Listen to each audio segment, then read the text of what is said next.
Introduction theme. JTAKRAOSPE8P1-A, 4s 27 and 28. But first, other stuff, 'cause I feel like it. Flip-flops, don't approve. Flounder from Little Mermaid, he's a yellow bastard. Flakes, reason this isn't a vlog. Floods, caused by Bruce Almighty too. All of them. Florence Olivier, existed. Flanders, stupid. Flanders dog, kind of a downer. Flute-playing acrobats, not into it, but I can respect it. Screw it, on with the show.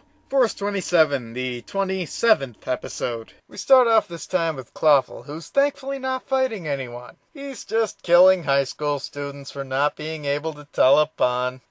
Kids. The way Clawful goes about this is interesting. He seems to have awakened his crab-like ability to extract human souls in the form of a PVC ring. Of course, he kills people by cutting the ring, and by that I mean sends them into what he calls a permanent coma, because if you kill minors on a kid's show, you gotta sign a form. Paperwork, you know how it is. But on to a less exciting locale, the moon. Team Fjosengard is contemplating how the hell they were able to get there, with the portal to their base being in the school, which is closed now for spring break or something. No, not really. They're naming a chicken nugget robot, 'cause you can't do that on Earth. Allow me to demonstrate, as someone who's on Earth, as far as you know. Chicken...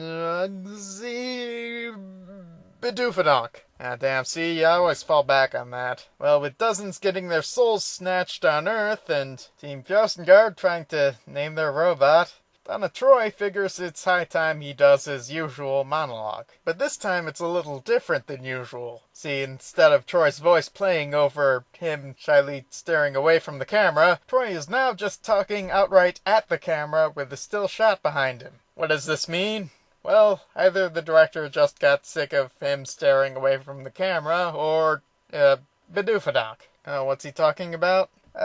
Same as usual. I'm a sort of antagonist, but I'll play nice so they don't realize I'm the second Kamen Rider. Me, Donna Troy, the second Kamen Rider. Why doesn't anyone ever notice me when oh, damn it, time froze around me again. Feeling lonely now, Donna Troy calls up Daft Punk, the only person capable of carrying a conversation with him. Of course, Daft Punk is just floating about, chilling like usual on the daft satellite of love. That's until he gets an earful from Troy, who's bitching about his costume. I'm totally badass, but this costume sucks, so make me another. So Daft Punk is like, yeah, sure, I'll get right to stitching with this 10 feet of space I've got to live in.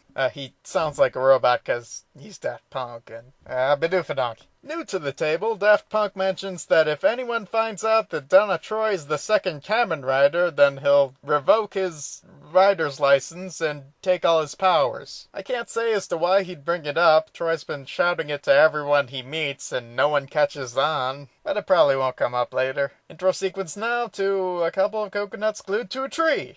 My god, it all makes sense now. That is, they set up the fake coconut tree and felt they should use it. The scene has nothing to do with anything, so on to the next one. The faculty/evil boss space monsters are now doing the Jedi mind trick again on the only officer who ever comes around to ask about the students being attacked by evil space monsters. Orko then complains to the boss space monster, who I'm now calling the Green-Eyed Man, that Clawful's been kind of a dick lately. The Green-Eyed Man tells Orko to piss off, 'cause Clawful's a lot funner than he is. Speaking of, Clawful's off giving Donna Troy the whole "we're not so different, you and I" speech, which goes something like this. We're not so different, you and I. We talk to ourselves and no one listens to our podcast. But Donna Troy's hearing none of it. Bullshit, he says. You're totally a dick, whereas I'm only sometimes a bit of a douchebag. Then he runs outside the closed school they were both inside for some reason, changes forms, and gets ready for a fight with Clawful. I guess that means it's time. Crab battle. Okay, on the field of an entrance to a school, Donna Troy squares off against Clawful. Troy's funky fresh theme music gives him the strength to keep up the fight, but he's no match for Clawful's massively unadaptable puns. Meanwhile, guess I'll leave this to you. Every time that happens, I lose a piece of me that was. Right, Fjarsengard and his friends are off visiting Fjarsengard's grandpa, who apparently exists. His grandpa, surely a recurring character, will be called henceforth Asmodeus Fjarsengard the Impact. And he wears a leather jacket and fixes bikes. It's funny because he ought to be senile. I'm ready, go back to the fight. It can't be.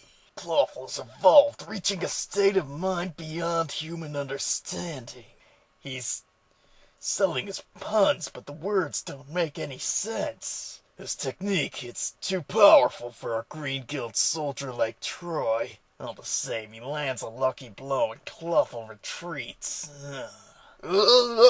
So bothersome. Well, Troy walks into the library. Well, what the hell happened to my voice?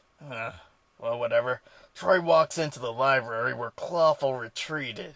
Seeing no trace of Clawful after looking for 10 seconds, Troy drops his guard and changes out of his fish suit. But wait. That's what Clawful was lying in. It was a trap to find out the well-kept secret of Donna Troy's identity. As it turns out, he was Donna Troy. Having learned this, Clawful simply pushes Troy to turn to the pun side of the farce. He wants him to be evil, so he kindly leaves an open invitation. Meanwhile, later, Donna Troy heads over to Asmodeus Fjarsengard the Impacts. Of course, Fjarsengard and the rest of his pals are all regaling on Fjarsengard's regaling stories of youth. It's quite enthralling how he was encouraged to make friends and learn the basics of CQC and avenge his parents' death, I guess. Unfortunately, Troy's one to pout at mention of friendship because he thinks that friendship isn't nice and he's all alone because the one guy he knew's in a coma now, so Troy storms off and Lucy follows after. Not that she catches up to him. Well, she does, but it's not for a bit, and she's with Fjarsengard for some reason. Look, Troy meets up with Clawful. He's after an angst rematch, so Troy changes forms and gets to it. Or not. See, the magic disco ball on his belt isn't letting him transform. What the fuck is going on? Troy wonders aloud. Oh, why would this have happened except for Daft Punk telling me I'd lose my powers if anyone found out who I was, and then Clawful found out. For lack of other things that would be climactic, Clawful just attacks Donna Troy as he is. I guess that's a crab battle still, so, Snake Eater. Snake Eater? No, something's not. I can't. Maybe because of the subplot? No, that would be stupid. Well, no matter, I can do this. I'm a man. I can. Yeah, it's not even a real battle. Clawful's just tearing Troy apart. But then But then Fjarsengard arrives. On the field of... No. Forza's fighting Clawful, alright? He's very confused. And then Clawful evolves from a giant crab man into a gianter crab beer man. I don't know if I can handle this. I need you, Snake. Snake? Snake!